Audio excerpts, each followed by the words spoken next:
혹시나 여러분들 그 법인세 PPT 필요하신 분들 계시면은요 저한테 똑같이 메일 보내주시면 돼요. 법인세 PPT 필요하신 분들 계시면은요 뭐 찍으셔도 되지 막 혹시라도 법인세 PPT가 필요하신 분들은요 제 번호 아시죠? 제 번호로 여러분 혹시 제 번호 모르시는 거 아니죠? 제 번호로 여러분들 그 메일 누구누구다 메일부터 해가지고 메일 보내주시면 됩니다. 한번 제가 한 주말 빠른 시간에 여러분들 이름 성함은 좀 밝혀주셔야 돼요. 메일 이렇게 보내줘 이렇게 하시면 안 돼요. 그렇죠? 그럼 기분이 나쁘다. 그러신 분은 없었어요. 누구입니다 이렇게 하신 적이 있는데 서로 그러시진 않겠죠.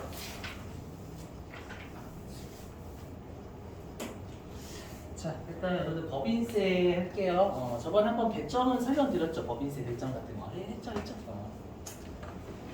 자, 일단은 여러분 법인세가 좀 제가 이미 설명드렸지만 법인세를 하시기 위해서는 일단 회계는 필수예요. 필수. 회계 잘 하셔야 되고 회계를 잘 하셔야 된다는 게 아니라 분계를 잘 하셔야 되고 그리고 부가가치 소득세 전부 다 종합적으로 책제가 돼요. 같이 이어서 보시면 자, 우리가 이제 법인세의 특징부터 먼저 할 건데, 여기 1장이 지루해요. 여러분 아시지만, 모든 세법의 1장이 가장 지루한 돈이에요, 지루한 돈에. 그래서 혹시라도, 주무시지 마세요. 제일 부탁드리고 싶은 건, 주무시지 마. 자, 해보자. 자, 일단은 여러분들이 갑자기 뜬금없이 법인세를 하는데 소득세를 하냐, 비교를 하냐라고 하면은요, 그 법인세의 특징을 아시기 위해서 소득세랑 비교하는 거예요. 왜냐? 여러분들 우리가 소득세와 법인세 둘 다 소득에 대한 세금이에요. 맞죠? 근데 차이점은 법인에 대한 소득에 대해서 과세하냐, 아니면 개인이 벌어들인 소득에 대해서 과세하냐, 그 차이만 나는 거니까. 같이 보시면 우리가 그 소득세법은 개인의 소득을 과세로 한단 말이에요. 맞죠? 그럼 우리나라에는 법인이 많아요? 개인이 많아요? 우리나라에? 개인이 훨씬 많죠, 여러분들. 그거는 뭐냐면 개인은 감정이라는 게 있고요. 숫자도 많다 보니까 조세 저항이 심해. 세금에 대한 저항이 심하기 때문에 계속 반복적으로 벌어들인 소득에 대해서만 과세한다라는 입장을 취하지 않아요, 여러분들. 맞죠? 그걸 우리가 뭐라고 하냐면 계속 반복적인 소득만 과세한다라고 해서 법에 이러이러한 소득들을 과세한다면 열거를 하죠, 열거. 그걸 우리가 열거주의라고 하는데 그 아마 이자 소득과 배당 소득은 여러분들 우리가 금융소득이라고 보잖아요. 요즘 계속 금융상품이 엄청나게 쏟아져 나와요. 대놓고 계속 나와요. 계산. 그래서 메타버스인가? 아무튼 뭐 그런 거 있잖아요. 아무튼 여러 가지 이제 금융 상품이 새로 출시가 되기 때문에 그러면 우리가 나올 때마다 법에 열거를 하면 그 법에 열거하시는 분이 그 쓰러지시겠죠. 여러분 하나 나올 때마다 쓰면서 원망하고 전화하면서 야 만들지 말라고 나 지금 적어야 된다고 짜증나 죽겠네 또 만들어 학교 쓰러지시겠지. 그렇죠? 그래서 우리가 이자 소득하고 배당 소득은 그냥 그러한 성격이기만 하면 법에 열거되지 않아도 포괄적으로 과세한다라는 걸 포괄주의라고 불러요. 그게 법인세 입장이에요. 뭐냐? 여기. 자, 뭐냐면 일단은 과세 대상을 나열하긴 해요. 아시죠? 과세 대상으로 나열하긴 하는데 그 과세 대상이 아니라고 규정된 것 이외에 열거가 되어 있든 안 되어 있든요. 전부 다 해당 벌어들인 소득의 성격이기만 하면 우리가 과세를 때려버려요. 그걸 우리가 뭐라고 하냐면 포괄주의 과세 방식이다라고 불러요. 그래서 법인세는 법에 열거되어 있는 것뿐만 아니라 열거되지 않아도 과세할 수 있어요. 아셨죠? 그래서 그걸 우리가 포괄주의라고 하고요. 그리고 우리가 소득세 같은 경우에는 개인의 소득을 원천별로 구분하죠. 8가지 소득으로 구분하잖아요. 법인은 그런 거 없어요. 법인은 뭐라고 되어 있냐면 개인은 벌어들이는 종류가 다양하지만 법인은 벌어들인 종류를 그냥 어떻게 보냐면 순자산 증가설이라고 합니다. 순자산이 자본이잖아요, 자본. 맞죠? 그러니까 자본이 증가하기만 하면 그 소득에 대해서 때리겠다는 거야. 그럼 우리가 자본이 증가하는 건 자산이 증가하면 자본이 증가하잖아요. 그죠? 또는 부채가 감소해도 자본은 증가하죠. 맞죠? 그래서 자산이 증가하거나 부채가 감소하는 것은 다 그러한 소득들이 있다면 과세를 하고자 하는 입장인 거예요. 여기까지 되셨어요? 됐죠? 여기에서 순자산 증가세가 포괄주의 과세 방식이다라는 거 암기 해주셔야 돼요. 됐죠? 넘어갈게요. 이거.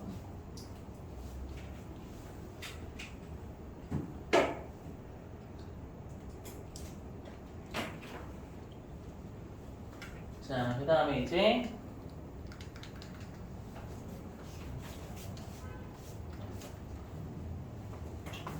자, 그러면 이제 어떠한 소득에 대해서 과세를 하냐라고 하면은요, 우리가 법인세는 총 4가지 소득에 대해서 과세를 합니다. 그 중에서 우리한테 가장 중요한 건 위쪽이에요, 위쪽이고요. 아래 3가지는 말문제로만 말문제로만. 아주 실기 안 나와요? 아시죠? 위쪽 대비하시면 위쪽. 말문제는 다 대비하시고 뭐냐라고 하면. 여러분들 회계에서 우리가 회계에서 회사가 의무적으로 정한 기간은 회계 기간이라고 회계 기간. 맞죠? 그 회계 기간에 벌어들인 이익에 대해서 우리가 과세를 하잖아요. 맞죠? 마찬가지 뭐냐면 우리가 회계에서 회계 기간이라고 부르는 걸 우리가 여기 있는 법인세에서 사업연도라고 생각해요. 사업연도가 회계 기간이라고 생각하시면 됩니다. 아셨죠? 자, 근데 우리 시험에 나오는 회사는 무조건 사업연도가 1월 1일부터 12월 31일인 회사를 가정을 하고 출제합니다. 아시죠? 그래서 뭐냐면 우리가 세금도 마찬가지예요. 세금도 이익에 대해서 세금을 때리지 벌어들인 것만 가지고 세금 때리진 않아요. 쓴 게 있을 거 아니에요, 여러분들? 맞죠? 그러다 보니까 회계의 당기 순이익과 유사한 개념이 뭐냐면 우리가 각 사업연도 소득이라고 해요. 해당 각 그 사업연도에 벌어들인 법인의 소득이라 이 뜻이에요. 아셨죠? 일단은 자, 그런데 이제 여러분들이 법인세를 하시려면요 용어 2가지를 챙기셔야 돼요. 뭐냐면 여러분들 그 소득세에서는 수익을 뭐라고 부르냐면 총 수익 금액이라고 하죠. 소득세는요. 근데 법인세는 이익에 대해서 과세한다라고 해서 우리가 입금이라고 해요. 아시죠? 입금이 뭐냐면 회계의 수익에 대응되는 게 회계의 수익에 대응되는 게요. 암기하셔야 돼요. 아시죠? 앞으로 많이 보시면.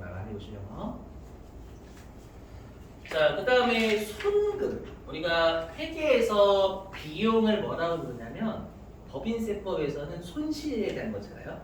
그래서 얘를 손금이라고 표현을 해요. 비슷한 말. 그렇죠?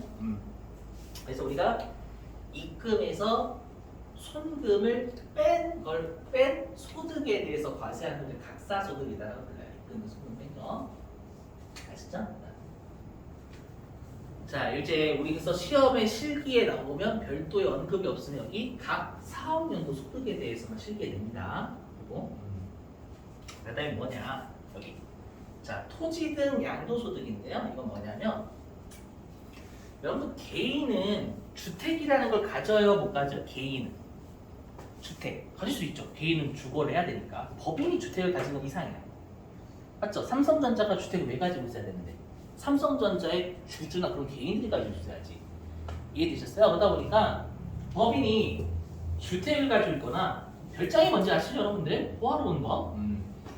그 다음에 비사업용 토지. 그러니까 사업용 토지 말고 비사업용 토지요.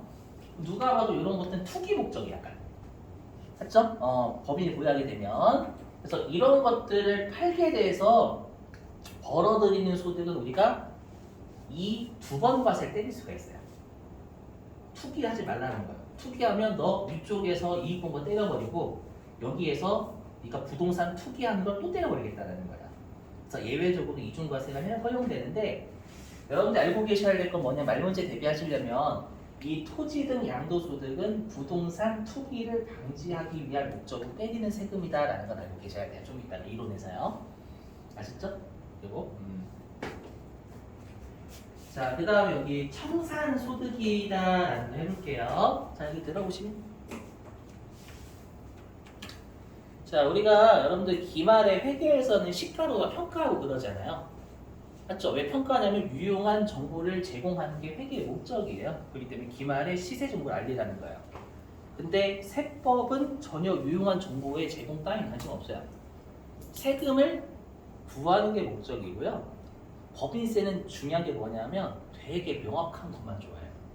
추정되는 거 진짜 싫어요. 왜냐면 세금을 걷는데 추정한다? 이상한 거예요. 법인세 입장은요. 그래서 어떻게 하냐면 나중에 배우시겠지만 법인세는 평가하는 거 인정하지 않습니다.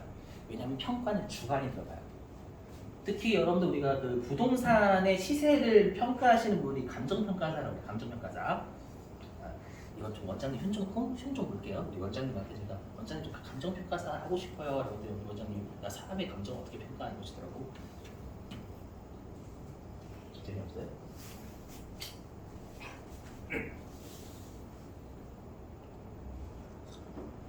표정이 좀 어쩌라고 표정이신데?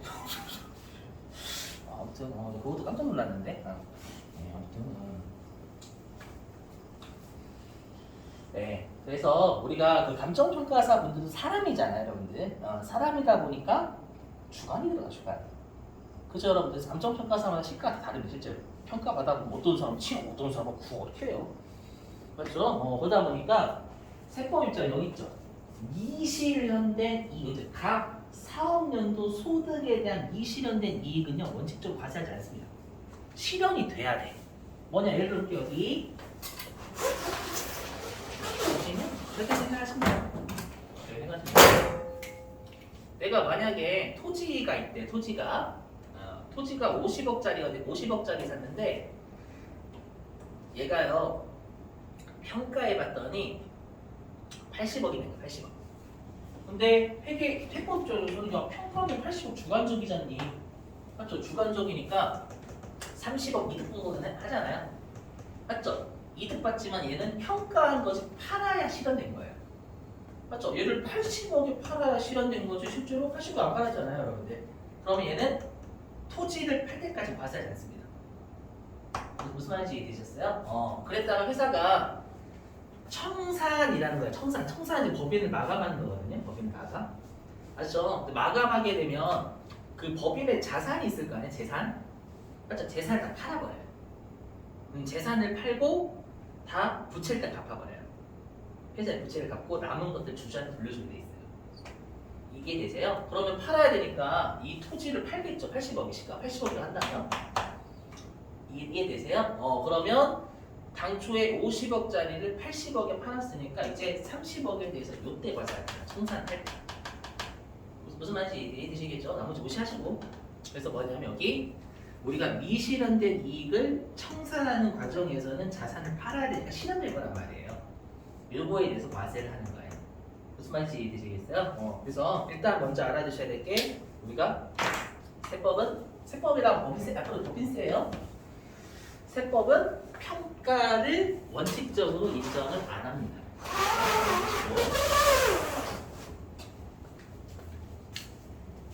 자, 그 다음에 여기 미환류는 뭐냐면 여러분들 환류가 흘려보내는 걸 환류다라고 불러. 흘려보내는 걸 환류? 그럼 미환류는 흘려보내지 않았다라는 얘기잖아요. 뜻을 해석하면 흘려보내지 않은 소득 이 뜻이거든요. 무슨 말이냐? 여러분들 삼성전자랑 카카오, 네이버, 현대차 다 대기업이죠, 여러분들. 그럼 대기업 국가 입장에서는 어떤 생각을 가지냐면 대기업 너희들이 돈을 벌면 너희 회사 내부에 쟁여놓지 말고 종업원들 월급 주거나 주주들 배당 주거나 아니면 고용을 하는데 여러 가지 돈을 투자하라는 거야. 투자하면 흘려보내는 거지. 이해되세요? 너희가 사회에 좀 공헌을 좀 하라는 거야. 근데 자꾸 너희한테 너희가 돈을 흘려보내지 않고 자꾸 돈을 쟁여둬? 그러면 미안하지만 그거 세금 때려버릴 거야. 좀 양아치죠? 솔직히 말하면. 맞죠? 그러니까 뭔가 대기업한테 책임을 지운다라고 생각하시면 돼요. 아시죠? 뭔가. 그래서 법 소송기업은 일반적으로 대기업이라 생각하시면 됩니다. 그렇죠? 여기에서 미지출이든 미환류가 되지, 미환류. 그러면 경기 활성화에 기여를 좀 해줘야 되는데 안 했으면 또 좀 패겠다는 거야. 이 정도로만 알려드리면 됩니다. 넘어갈게요.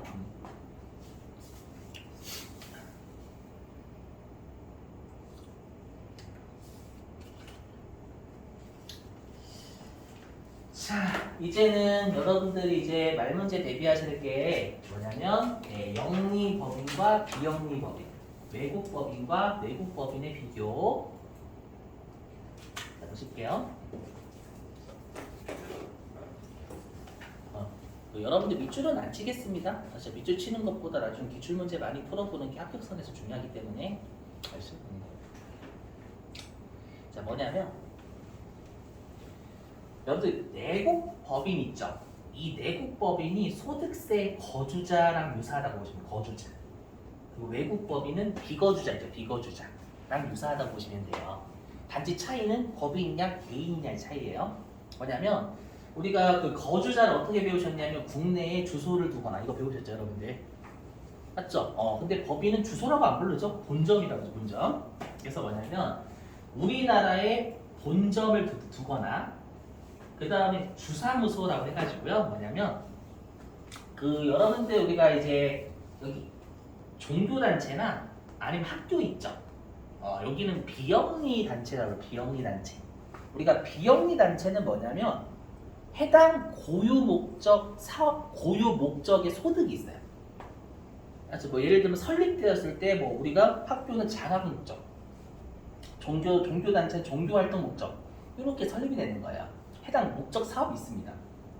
되셨죠? 그리고 종교하고 학교에는 주주도 없어요. 맞죠? 주주한테 배분을 못 해요. 근데 영리법인은 우리가 주주가 있죠? 주주한테 배분하는 거예요. 그 차이입니다. 영리란 수익을 구성원 주주에게 분배하는 걸 우리가 영리라고 해요. 비영리는 주주한테 분배하지 않고요. 네, 되시겠어요? 그러면 우리가 본점은 누구냐면 영리법인일 때 본점이라는 표현을 쓰고요. 주사무소는 비영리법인의 본점이라고 생각하시면 돼요. 아시죠? 근데 비영리법인은 본점이라고 하지 않고 주사무소라고 부르는 것 뿐이에요. 아시죠? 근데 갑자기 여기 사업의 실질적 관리 장소를 둔 법인은 뭐냐? 예를 들어 볼게요. 지금부터 하는 거 거짓말이에요, 여러분들. 뭐냐면 자, 우리나라가 법인세가요 좀 세요. 세율이 높아요. 높은 편이에요. 거의 미국보다 지금은 센 걸로 알고 있어요. 그 말은 뭐냐면 우리나라에서 법인이 벌어들이는 세금을 최대 25%나 내야 된단 말이에요. 그래서 어떻게 짱구를 굴리냐면 지금 다 거짓말이에요? 삼성전자가 법인세를 너무 많이 내는 거야. 그래서 어떻게 법인세를 회피할 방법은 없을까? 라고 했다가 저기 여러분 필리핀의 섬 진짜 많죠? 맞죠? 필리핀의 섬 맞죠?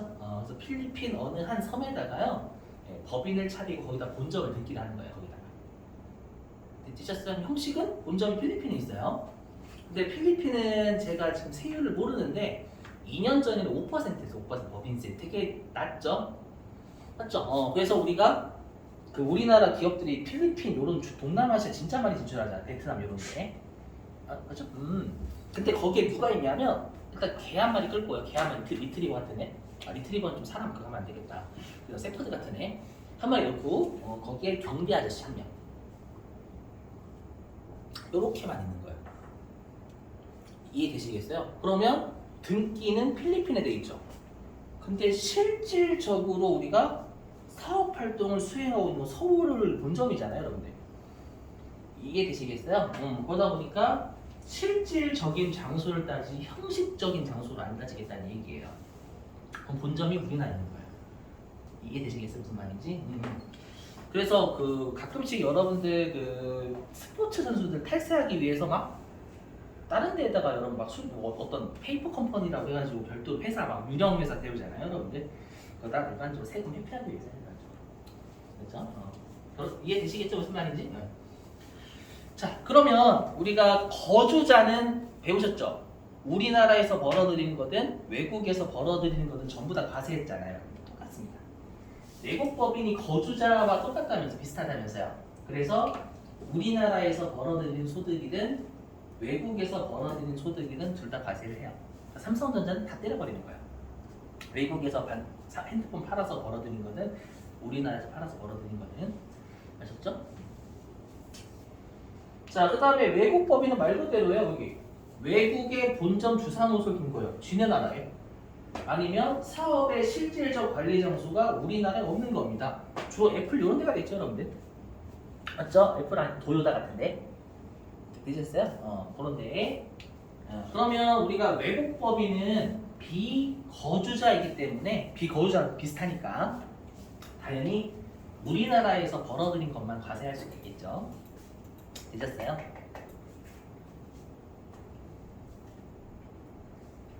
자, 그 다음에 이제 영리법인과 비영리법인 할게요.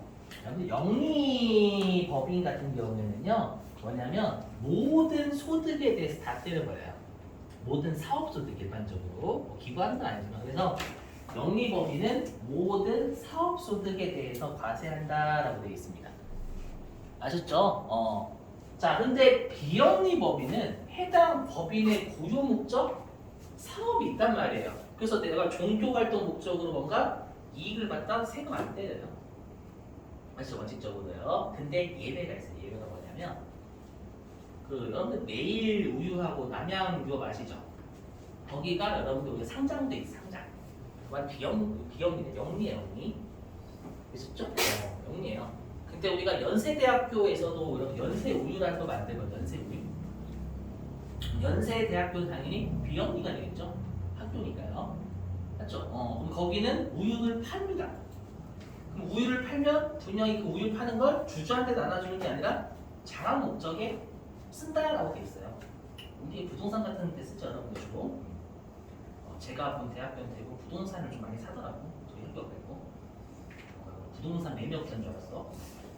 식당이 되게 제가 나왔던 대학교가 되게 넓었어요. 진짜 학교가 엄청 넓었거든요. 근데 식당이 하나야. 나머지는 부동산 사더라고. 부동산 업자인 줄 알았어요. 깜짝 놀랐어요. 아무튼 그래가지고 미리 얘기하면 다 장학 목적으로 우유 파는 거잖아요, 여러분들. 그럼 그건 원래 과세가 안 되겠죠. 근데 그렇게 하면 문제점이 있어요. 뭐냐? 과세가 된 애하고 과세가 안 된 애하고 뭐가 쌀까요? 과세가 안 되는 건 더 싸죠, 여러분들. 맞죠? 그럼 어떻게 돼요? 연세 우유를 팔고 남양 우유랑 경쟁하면 남양 우유나 매일 우유가 게임이 안 돼요, 연세대학교. 연세 우유가 게임이 안 돼요. 거기는 과세가 돼버렸으니까 비싸게 팔아야 될 거 아니에요, 돈을 뽑으려면. 이해되세요? 근데 연세대학교는 과세를 안 맞았으니 그냥 싸게 팔아도 되는 거예요. 그럼 형평이 안 맞겠죠. 이해되세요? 그래서 뭐냐면 우리가 비영리 법인이라도 아무리 비영리 법인이라도 네가 수익 사업 소득으로 벌어들이는 건 미안하지만 영리 법인과의 형평성을 맞추기 위해서 예외적 과세 때리겠다라는 거예요. 이해되시겠어요? 무슨 말인지? 됐죠? 자, 넘어갈게요. 자, 이제 시험에 잘 나오는 게 1장에서 지금 하는 동네 지금 여기부터 보시면 자, 법인 종류별 납세 의무입니다. 법인 종류별 납세 의무. 자, 근데 여기는 그냥 외우시는 게 아니라요. 이거를 여러분들 세트로 이걸 연결하시면 돼요. 여기를 연결하시면 외우실 필요 없어요. 뭐냐? 자, 여기 보시면 자, 그러면 내가 영리내국법인이래요. 주로 삼성 같은 데가 되겠죠. 영리내국법인이래요. 우리가 영리라고 하면 모든 사업소득에 대해서 때린다면서요. 그렇죠? 그리고 내국이면 내국법이니까 국내든 국외든 때린다면서요. 그죠? 그럼 조합을 하면 국내외 모든 사업소득이 되는 거예요. 이해되시겠어요? 이렇게. 자, 그 다음에 비영리 내국법인이에요. 비영리 내국법인. 그럼 내국이니까 국내외가 되겠죠? 그리고 비영리니까 수익사업 소득만 과세해야 되겠죠? 그래서 여기에 수익사업 소득이 이렇게 들어오는 거예요. 안 어렵죠, 여러분들? 자, 그 다음에 영리 외국법인이다. 그럼 외국이니까 우리나라에서 벌어들인 것만 해야 되겠죠, 여러분들? 그래서 국내. 그리고 영리니까 모든 사업 소득 이렇게 되는 거예요. 자, 그 다음에 비영리 외국법인은 외국이니까 국내, 비영리니까 수익사업소득 이렇게. 아시죠? 그걸 결합하시면 되는 결합. 이거 외우시는 게 아니라 여기 있는 걸 결합하시면 되는 거예요, 여러분들이. 자, 그리고 우리가 국가와 지방자치단체는 과세하지 않습니다.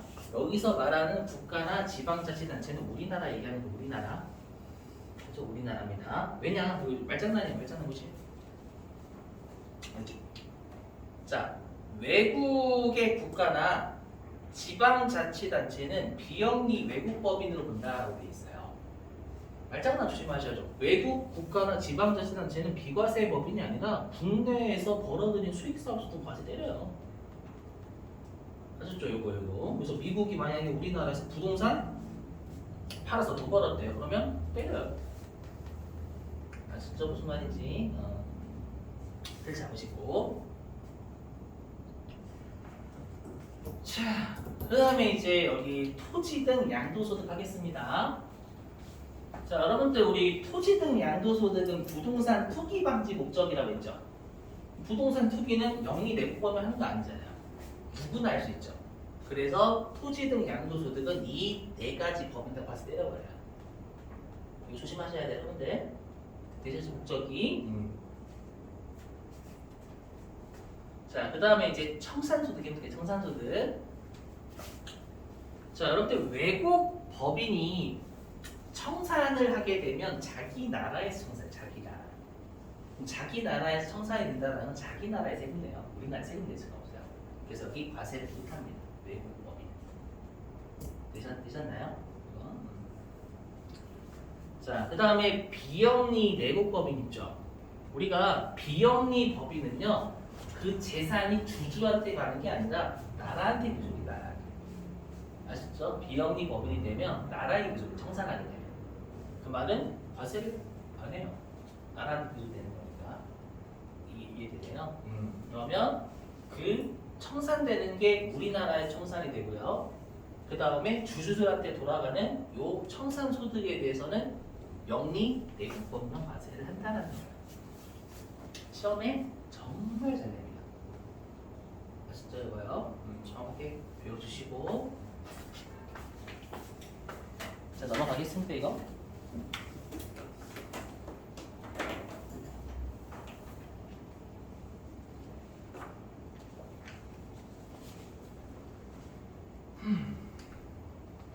자, 이제 사학년도 할게요. 사학년도. 일장 지루해요, 여러분들. 일장 지루. 하지만 우리 3교시에 하는 거 되게 중요. 그리고 여기도 중요하긴 하지만 지루해 많이. 자, 사업연도라는 거, 사업연도. 그 여러분들 그 소득세하고 비교하셔야 되는데 이거 사업연도라고 하는데 그냥 과세기간이라고 생각하셔도 나쁘진 않아요. 과세기간 생각하세요 그냥. 그러면 우리가 소득세는 과세기간이 강제죠. 1월 1일부터 12월 31일까지 강제죠, 원칙적으로요. 맞죠? 근데 법인세는 달라요. 자, 여기 보시면 뭐냐? 자, 법인은요 1월 1일부터 12월 31일이 맨 마지막이 맨 마지막. 얘가 아니라요. 여기 있죠. 원칙이 법령. 법령은 법입니다. 법. 정관. 여기 정관이 뭐냐면 회사의 주요 사항들 있죠. 회사의 주요 사항들을 우리가 기록한 문서를 정관이라고 그래요. 그래서 막 정관에서 우리 회사의 주식은 몇 주를 발행한다. 그런 거 있잖아요. 그리고 대표이사를 선임할 때 누구 몇 분의 몇의 동의를 얻어야 한다. 그런 거 있잖아요, 여러분들. 맞죠? 그런 것들 우리가 정관으로 정해요. 퇴직금은 얼마나 이런 거 있잖아요, 여러분들. 네, 그래서 그 규정에 따르면 돼요. 그러니까 회사가 마음대로 정할 수 있어요, 원칙적으로. 근데 우리 회사들의 대부분은 1월 1일부터 12월 31일이긴 해요. 대부분 회사들이. 자, 그리고 여러분 이미 배우셨지만 회계기간 원칙적으로 1년 초과 못하잖아요. 맞죠? 똑같습니다. 회계기간은 1년을 초과 못하듯이 사업연도도 회계기간과 같은 기간이니까 1년 초과할 수 없어요. 자, 근데 이제 예외는 뭐냐? 그럼 만약에 정관이 없으면 어떡할 건데? 그러면 네가 신고하라는 거예요. 정관 규정이 없다라고 하면은 저 몇 월 며칠부터 몇 월 며칠까지 할게요 라고 세무서에 신고하라는 거예요. 신고하면 신고한 사업연도를 해주겠다는 얘기입니다. 되시겠어요? 자, 근데 만약에 사업연도를 신고를 안 했대요. 그러면 정관도 안 정했고요. 몇 월 며칠까지 할게요라고 신고도 안 했어. 그럼 너는 강제로 먹으라는 거야. 강제로 1월 1일부터 12월 31일 사업연도 강제로 정해버려요. 무슨 말 되셨죠? 가끔씩 이거 순서 물어볼 수도 있어요, 여러분들. 아시죠? 기대하시고. 자, 그 다음에 가로 2번은 뭐냐면 여러분들 신설법이니까 1기가 되겠죠, 1기. 맞죠? 그럼 우리가 법인은 여러분들 아마 등기해야 된다라고 아마 좀 배우셨을 거예요. 맞죠? 법인의 뭐 본점 같은 거 등기하잖아요. 부동산도 등기하고. 그래서 뭐냐? 최초 사업연도 개시일을 언제로 보냐면 설립 등기한 날짜에 설립 등기한 날짜. 아시죠? 자, 근데 동그라미 2번은 뭐냐면 우리 회사가 등기를 하기 전에 소득이 발생했대요. 그래서 그 소득이 발생해가지고 그 소득을 장부에 적은 거예요, 미리. 그럴 수도 있겠죠, 여러분들? 맞죠? 이게 이 뜻이에요. 그래서 여기 설립 등기 전에 손익을 당기 사업연도에 귀속시켰다라는 건 내가 올해 등기했는데 작년도에 이미 장부에 적었다라는 거예요. 그래서 과세가 된 거예요. 그러면은 그때가 우리가 최초 사업연도 개시되는 거예요. 그러니까 1번하고 2번 중에 빠른 날이죠, 여러분. 굳이 해석을 한다면. 그죠? 그래서 항상 떨어져요. 자, 그 다음에 이제 사업연도의 변경 신고. 여러분들 변경이니까 최초 신고 아니죠? 맞죠? 자, 이거는 가끔씩 말문제로 나와요. 일장은 말문제만 대비하시면 돼요, 말문제. 뭐냐면 우리가 사업연도 변경 신고는요, 직전 사업연도 종료일로부터 3개월 이내에 신고해야 된다고 되어 있어요. 대부분의 기업들은 12월 31일일 거잖아요. 그럼 올해 3월 말까지 변경 신고하라는 얘기죠. 올해 3월 말까지. 되셨어요? 자, 그리고 동그라미 2번은 당연하죠. 만약에 변경 신고를 기간을 늦게 했대요. 그럼 다 혜택 주면 안 되죠, 여러분들. 이해되세요? 그래서 만약에 기한이 경과 후 변경 신고하게 되면 당해 사업 올해는 변경 안 돼요. 다음 년 내년도부터 되는 거, 내년도부터. 당연한 말.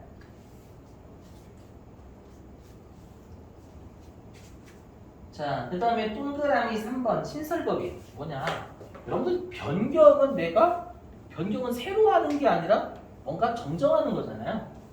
맞죠? 그렇기 때문에 신설법인은 당연히 최초 사업연도가 지나야 변경할게요 이렇게 하는 거지, 처음 설립 때 변경할게 뭔 소리야? 맞죠? 말이 안 돼요. 그래서 우리가 신설법인은 최초 사업연도가 경과하기 전에는 사업연도 변경이 안 돼요. 되셨어요? 그리고 이게 뭔지 좀 설명 좀 할게요. 동그라미 4번죠. 가끔씩 말문제 나와서 그래. 동그라미 4번 말문제 나와가지고. 자, 설명을 해보면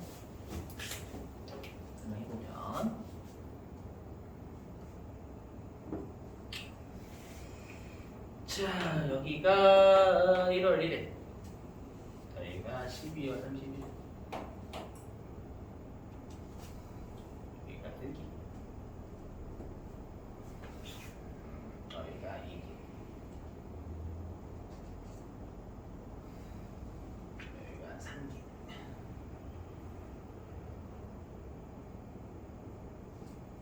이렇게 된다고 하자면 우리 회사가 3기의 사업연도를 변경하고 싶은 거야. 3기. 원래는 원래 사업연도예요. 원래.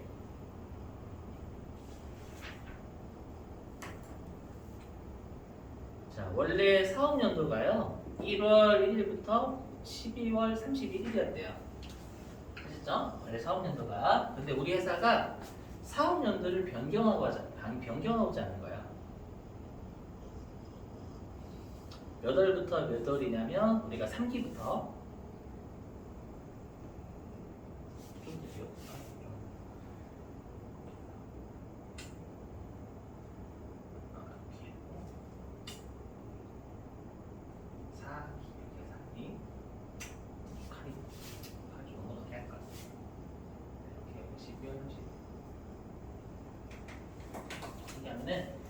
3기부터 변경하고자 하는 거예요. 3기부터 몇 월 며칠부터 하냐면 7월 1일부터 6월 30일 이렇게 변경하고자 하는 거예요. 되셨어요? 그러면 여기 보시면 직전 사업연도니까 우리가 3기부터 바꾸고자 하면 2기죠. 2기. 그렇죠? 2기의 종료일이니까 이때고 2기 말로부터 3개월 이내에 신고하니까 이때 신고하면 되겠지. 3월 말까지. 되셨어요? 그래서 최초 신고 잘했대. 변경도 잘했대. 그럼 잘했으면 어떻게 되냐? 여기 3기 7월 1일부터 4기 6월 30일로 이제 요 사업연도가 이제 바뀌는 거죠. 이해되셨어요? 오케이? 그럼 문제는 뭐예요? 여기는 어떻게 하는 거예요?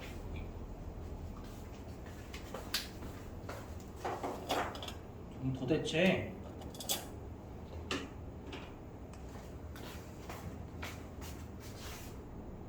여기는 어떻게 할 건데? 비잖아요, 여기가. 맞죠? 여기도 하나의 사업연도로 본다는 게 있어요.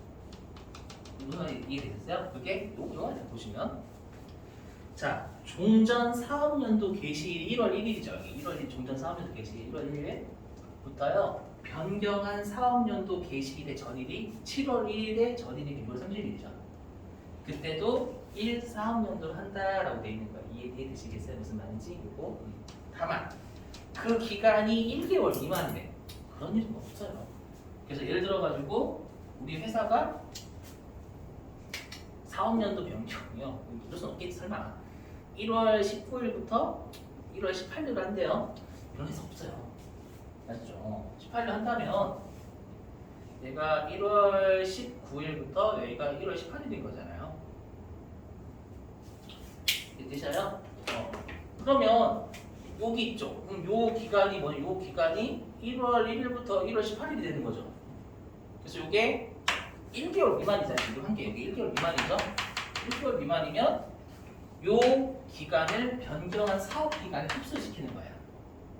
그럼 뭐냐면 3기 1월 1일부터 4기 1월 18일까지 있죠. 요게 사업연도가 될 수도 있어요. 그러니까 1년을 무조건 초과하지 못한다면 좀 틀려요.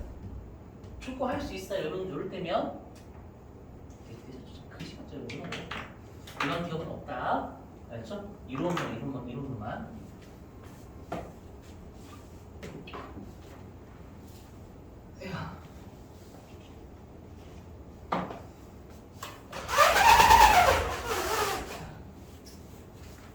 이제 1장의 마지막입니다. 1장 마지막. 이거 좀 쉬겠습니다.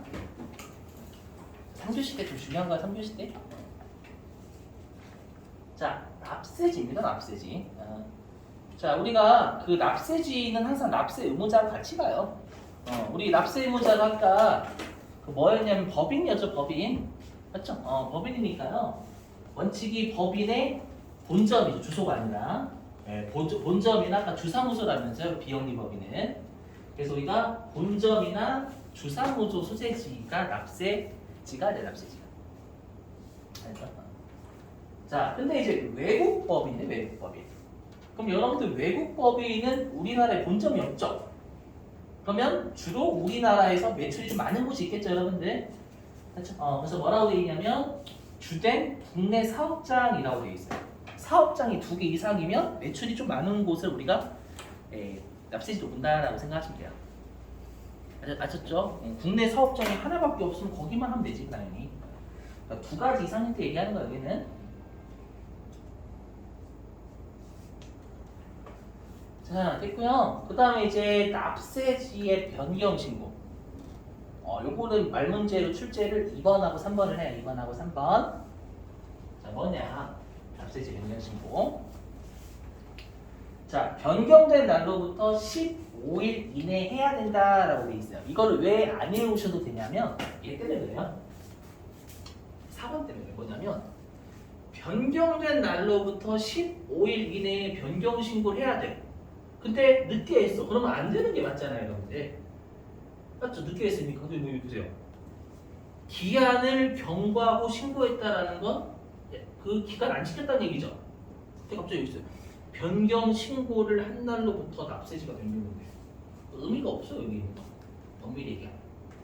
되셨죠? 우리가 늦게 하더라도 그날부터 납세지가 변경된 것으로 본다는 얘기예요. 의미가 없죠. 되셨어요? 자, 근데 2번하고 3번은 시험이네요. 뭐냐? 자, 내가 당초에는 서울에서 일을 하다가요, 법인이 본점을 수원으로 옮긴 거예요. 그러면 당초에 서울 세무서장에게 저 바뀌었어요라고 알려주거나 아니면 지금 내가 바꾼 수원 세무서장에 알려주면 문제가 되겠죠. 맞죠? 누구한테 알려주냐면 변경 후, 즉 수원 세무서장한테 알려주면 돼. 다시 바뀌었다고. 그렇죠? 당초 세무서장이 아니라 변경 후의 세무서장한테 알려주는 거예요. 되셨어요? 그리고 자, 그 다음에 여러분들 부가가치세에서 이거 배웠죠? 부가가치세 뭐 배우셨냐면 사업장을 이전한 납세지가 변경돼요. 납세지가 변경될 때 납세지가 변경됐다라는 걸 우리가 사업자 등록 정정신고하죠. 정정신고. 사업장 이전했을 때. 맞죠? 그럼 사업장 이전했다라는 게 납세지가 바뀐 거잖아요. 부가가치세법상. 되셨어요? 그러면 부가가치세법에 따라서 사업자 등록 정정신고를 해요. 납세지가 변경되면. 네, 되셔요? 그리고 하면 법인세법에 따른 납세지 변경신고는 안 해도 돼요. 이게 뜻이에요. 사업자 등록 정정신고를 부가가치세법에 따라서 하면 법인세법에 따른 납세지 변경신고를 한 것으로 본다라는 건 납세지 변경신고 법인세법에 따라서 안 해도 된다는 얘기예요. 왜냐? 여러분들 이거 부가가치세법은 과세기간이 몇 개월이죠? 몇 개월? 6개월이죠. 6개월. 맞죠? 왜 과세기간 6개월이냐면 부가가치세법에서 타이트하게 관리를 하고자 하는 거야. 나머지는 과세기간 1년이잖아. 1년. 네, 되셔요? 그러면 우리가 부가가치세법에서 타이트하게 관리를 해서 파악이 됐죠? 그럼 법인세법상 굳이 힘을 안 쏟아도 된다는 얘기예요. 시험에 이걸 어떻게 장난을 치냐면 반대로. 어떻게 장난치냐면 법인세법에 따른 납세지 변경신고를 하면 우리가 부가가치세법에 따른 정정신고를 한 것으로 본다. 이렇게 장난쳐요. 아시죠? 이것도 말면서 조심하시고 잘 나오는 문제는 아니지만 아시죠? 자, 됐습니다. 자, 10분 쉬었다가요. 우리 5시 50분에 마지막 수업하겠습니다. 여러분들 10분 쉴게요. 5시 50분에 시작하죠.